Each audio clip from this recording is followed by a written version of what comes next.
Seja muito bem-vindo ao canal do Investidor Classe Média. No vídeo de hoje você vai se beneficiar bastante porque nós vamos conversar sobre um dos segmentos de investimento mais importantes que nós temos na Bolsa de Valores, que é o setor de energia elétrica, tá?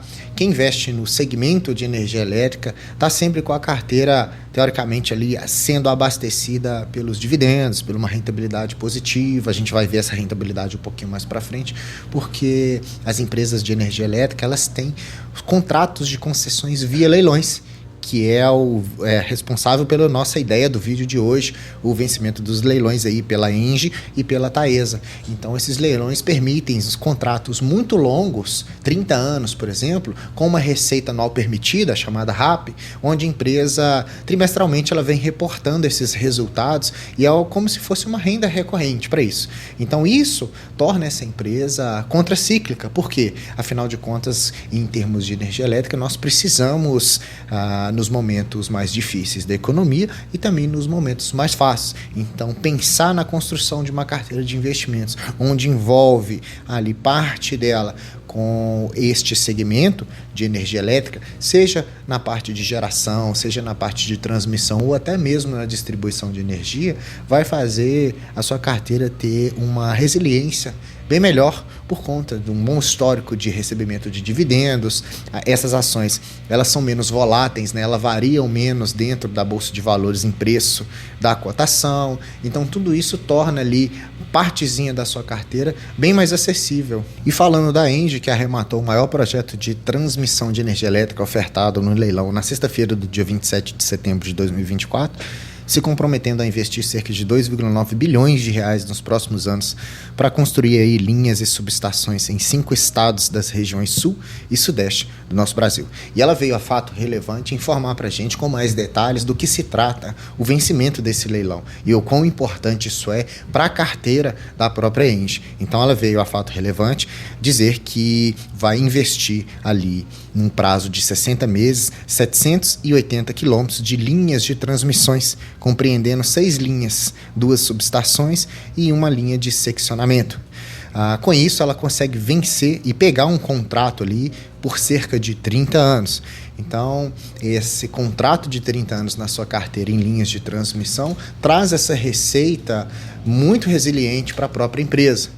A ENGIE, ela tem maior parte do seu portfólio em geração de energia, mas ela está começando a aumentar o seu portfólio para diversificar suas receitas nas linhas de transmissão. Então, ela ter vencido esse contrato de transmissão melhora o portfólio dela, traz mais receitas previsíveis e isso faz com que uma empresa já segura e resiliente na Bolsa de Valores consiga se consolidar muito mais. Do outro lado também, a Taesa, que já é uma empresa que é transmissora de energia, diferente um pouco da tese da ENGIE, que é geração e transmissão, a Taesa foi vencedora do lote 3, com uma receita anual permitida de 17,76 milhões de reais, representando ali um desconto, né, o famoso deságio de 53,45% perante esse valor, né? O projeto prevê a instalação de uma subestação no estado de São Paulo com 244 milhões de investimentos estimados. E como a Taesa ela é muito focada na parte de transmissão, ela diversificar um pouquinho desse portfólio, focando um pouco nessas subestações, traz também um pouco mais de solidez para o seu próprio portfólio. E quando a gente vai analisar em termos dos investimentos, para colocar ativos na carteira, a gente tem que ver o retorno principal, a segurança, a solidez desse investimento, quais são os seus próprios riscos, né? E será que é vantajoso mesmo ter investido em ações de energia elétrica na Bolsa de Valores? Será que venceu os indicadores importantes aí, como o imbatível CDI, o IMAB, que é você investir no Tesouro Nacional pelo IPCA+, ou até mesmo o próprio Ibovespa, que reflete a média do nosso mercado aqui de renda variável, classificado pelas ações que são mais negociadas na Bolsa de Valores. Quando a gente faz essa análise de rentabilidade, de 2004 a 2024, ou seja, nos últimos 20 anos, quem investiu em empresas de energia elétrica conseguiu uma rentabilidade média de 1.800%, contra 1.200 do nosso IPCA+, e contra 763 do CDI.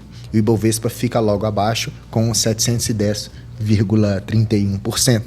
E esse índice IEX, ele reúne as empresas do segmento de energia elétrica na Bolsa de Valores. Então essas empresas estão inseridas aqui. Isso caracteriza que se você investe nessas empresas ou se você investiu no passado nessas empresas por um longo período, você conseguiu uma rentabilidade que foi muito superior a qualquer outro ativo financeiro, o que torna muito resiliente, atrativo e seguro esse tipo de investimento. Claro que me isentando aqui de qualquer tipo de sugestão de investimento, o que eu trago são dados, fatos que já aconteceram aqui, análises do passado que são irrefutáveis, porque já estão ali presentes, acontecidos. E para você ter uma ideia da Engie, por exemplo, quando a gente pega o portfólio dela, dessa diversificação, a gente vê que ela tem ali 9 gigawatts de capacidade de geração de energia instalada, né? Sendo ali, na maior parte, as suas usinas hidrelétricas, com 6,4 gigawatts de capacidade instalada e capacidade comercial 3,2, mas ela também tem 2.710 quilômetros de linhas de transmissão, sem contar também no transporte de gás, que visa ali 4.500 quilômetros. Então, ela pegar essa nova linha de transmissão vai melhorar a diversificação desse portfólio, que ela também tem os outros ativos geradores de energia além da hidroelétrica, né? Ela tem ali os painéis fotovoltaicos e os parques eólicos, tá? Mas a gente também não fica parada, pessoal. Ela está sempre ali investindo em novos projetos de expansão para poder cada vez mais captar mais dinheiro, continuar os seus investimentos, fazer a empresa crescer dentro da Bolsa de Valores e com isso você também acaba sendo ali remunerado por uma grande empresa. A gente pode perceber que em termos de receita, ela ganha mais, em maior parte ali as suas receitas vêm das linhas de geração de energia e comercialização, com 88% no segundo trimestre de 2024, mas vem crescendo ali a linha de transmissão também, com 11% das suas receitas vinda dessas linhas de transmissão. Então, trazendo mais esse ativo, isso melhora um pouquinho essas receitas anuais permitidas, isso melhora o seu caixa, isso melhora muita coisa dentro dessa empresa. Então, foi muito importante a Engie ter ganhado isso, apesar de ter que fazer o investimento ali de quase 3 bilhões de reais. Quando a gente fala em retorno do acionista, o famoso dividendo, é uma empresa que vem pagando de forma comedida, normal, dentro de um esperado saudável para uma empresa ficar com um caixa interessante. Ela vem pagando ali um payout em média de mais de 55% nos últimos anos, sendo que o dividendo mínimo seria 30% do lucro líquido, mas o combinado seria esse 55%, que foi o que ela fez em 2023 e agora também em 2024, dando ali um dividend yield mais ou menos de 6%, dependendo do valor da cota que você está adquirindo, ou do valor da ação, né? É uma empresa que no último trimestre também reportou resultados positivos. Ela cresceu as suas receitas operacionais, cresceu o EBITDA, cresceu o seu lucro e com isso ela conseguiu remunerar o acionista. Hoje na Bolsa de Valores a Engie está custando R$ 42,92, já chegou a custar um pouquinho mais, liberando os R$ 46, R$ 47, mas deu uma leve corrigida aí. Para a gente analisar se esses R$40 é caro ou se é barato, a gente precisa dar uma olhada nos indicadores fundamentalistas, que eu sempre gosto de trazer aqui. Se a gente olha em termos de preço-lucro, ela está negociando abaixo de 10, 8,01 é o seu PL. Então, com isso, você investe, sei lá, R$1.000 na Engie. Hoje, daqui a 8 anos, você vai rever ali todo o seu investimento em forma de dividendos, bonificações, valorizações dos ativos, mas é claro que se ela manter esses números, mas tende a empresa a continuar crescendo cada vez mais e esse valor é trazido para um tempo um pouquinho mais curto, tá? O EV/EBITDA também abaixo de 8 já é interessante, uma empresa que entrega uma margem líquida muito robusta, 41%, ou seja, se ela vendeu ali R$100, R$41 é de lucro ali para a empresa, tá? Então isso é bem interessante. Uma dívida muito baixa, 1,97 dívida líquida por EBITDA e o seu crescimento de lucros constante composto nos últimos 5 anos de 13,5%. Então isso faz se a gente for analisar, aparentemente parece que R$42 está caro, mas analisando por tudo que a empresa vem a oferecer, tá um preço ali bem ok. É claro que quanto mais barato você compra, melhor fica o seu dividend yield, melhor fica o seu yield on cost. Mas isso é uma questão e um assunto que você tem que lidar com os seus próprios pensamentos aí, né, pessoal? E por outro lado, a Taesa também, que é uma empresa agora só de transmissão de energias, ela tem ali o benefício de ter 15 mil quilômetros de linhas de transmissão, sendo que 14,4 mil estão em operações e mais 735 quilômetros estão em construção. Fora agora essa nova subestação que ela pegou para poder fazer ali esse novo investimento. Ela está presente em 18 estados ali, mais o Distrito Federal, né? Ela tem uma receita anual permitida de 4 bi, já garantida, tem uma EBITDA, uma margem bem interessante, 85%, e hoje ela vale 12 bilhões em valor de mercado. Uma empresa que, em termos de receita, ela vem crescendo também, a sua RAP, né? A adquirência ali dos seus contratos vem crescendo também cada vez mais. Muita gente está muito preocupado com a Taesa porque ela tem contratos que vão vencer logo logo, mas às vezes a gente age de uma forma mais infantil aqui, vendo outros vídeos, vendo reportagens de site até mesmo importantes, vendo várias especulações, porque a gente acha que os gestores da empresa estão lá sentados vendo os contratos indo embora e falam, vai vencer os contratos mesmo, né?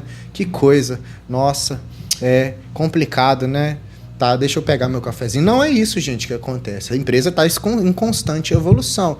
Os gerentes, os gestores estão ali sentados à toa, vendo ali o contrato terminando sem procurar outras oportunidades. Em várias entrevistas, para quem procura, vai no site de RI, não fica refém de informações que são, ou seja, marqueteiras, ou especulatórias, sabe que os gestores estão procurando oportunidades e não é qualquer leilão que você entra que você vai ter um lucro interessante. Depende daquele deságio lá, depende do valor. Às vezes não vale a pena para a empresa participar desse leilão, ela acha menos vantajoso. Tá? A empresa não está sentada ali parada, não é à toa que ela mostrou esse crescimento robusto ali. E aí a gente pode reafirmar esse crescimento vendo aqui o crescimento das suas receitas ao longo dos anos, vendo o crescimento do seu EBITDA com uma margem ali de mais de 80%, tá? Claro que agora as suas dívidas aumentaram por conta dos grandes investimentos que a empresa vem fazendo, mas quanto mais investimentos a empresa faz, mais resiliente ela vai ficar no futuro e mais receita ela tende a receber, né?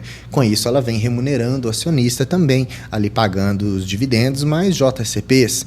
Em 2022 pagou 14% de dividend yield, 2021 12%, 2023 pagou quase 8% e agora está beirando os 10%, dependendo ali do valor da sua cotação. Então cuidado com essas coisas que vocês ficam vendo por aí. É bom ter uma análise crítica e não ficar copiando o que uma pessoa mais famosa acabou de dizer. Hoje o preço da ação custa R$ 11,44, apresenta uma queda de 10% no acumulado do ano, que isso pode ser oportunidade para algumas pessoas entrarem e começarem a investir. Lembrando que eu não estou te sugerindo que faça isso, mas é o que grandes investidores fazem, aproveita as quedas para poder realizar o aporte. Se a gente olha a atratividade de preço, ela está negociando um PL de 7,6, um EV/EBITDA de 10, olha a margem de lucro também bem interessante. Claro que a dívida, temos que tomar muito cuidado, 4,3 não é uma dívida muito pequena, mas a empresa, a meu ver, de forma simples, sabe o que está fazendo. E tem um CAGR de lucros também ali de 7% de forma composta nos últimos 5 anos. Né? A minha carteira de investimento pessoal não é a carteira do canal, eu tenho grande parte ali investidos no segmento de energia elétrica, porque é um segmento que está trazendo muita proteção para a minha carteira e uma rentabilidade positiva. É a segunda posição, tá? Só perde ali para metais classificados pela Vale, porque estava com um preço muito sugestivo que eu acabei reforçando os meus aportes. Na carteira eu tenho tanto a Engie quanto a Taesa. A Taesa eu tenho uma posição um pouco maior ali, minha terceira posição. A Engie está um pouquinho mais para baixo, porque eu fico sempre esperando ali uma oportunidade de me aproximar do meu preço médio, que é R$ 41,97. O meu preço médio de Taesa acaba sendo R$ 11,80. Se eu fosse investir hoje, o que estaria mais interessante seria a Taesa aí, tá, para colocar na carteira. Por quê? Porque quando a gente investe também na energia elétrica, analisando alguns relatórios, a gente tem um marco para compor, para diminuir efetivamente as emissões de carbono daqui para frente, a gente até 2050 para zerar essas emissões de carbono. E as nossas empresas aqui brasileiras, elas são muito fortes porque a gente consegue produzir uma energia totalmente limpa através da nossa matriz hidrológica, né, com as hidrelétricas, com as fotovoltaicas e com os parques eólicos. Então, com isso, o Brasil acaba saindo um pouco na frente também. Claro que se as atitudes governamentais forem um pouco mais saudáveis, né, pessoal? Então, isso é uma meta interessante para a gente focar de agora para frente no futuro. Não precisa ser Taesa, não precisa ser Engie. Tem várias outras empresas negociadas na Bolsa de Valores do segmento de energia elétrica. A gente tem a Transmissão Paulista, nós temos a Copel, nós temos a CEMIG também, que é bem forte, bem interessante. Nós temos a Alupar também, que vem crescendo tanto no Brasil quanto no exterior. Mas aí cabe mais estudos. Aqui no canal tem vídeo de todas elas, você pode pesquisar aí. Ações de energia elétrica, investidor classe média no YouTube, que você vai conseguir encontrar facilmente, tá, pessoal? Espero que você tenha gostado desse vídeo. Se você gostou, deixa like para mim, se inscreva no canal se você não é inscrito, ativando o sininho. Comenta para mim aqui o que você acha da Engie e da Taesa. Eu quero muito saber a sua opinião, tá certo? Aqui você assistiu o canal do Investidor Classe Média. Eu sou o Gustavo, te vejo no próximo vídeo.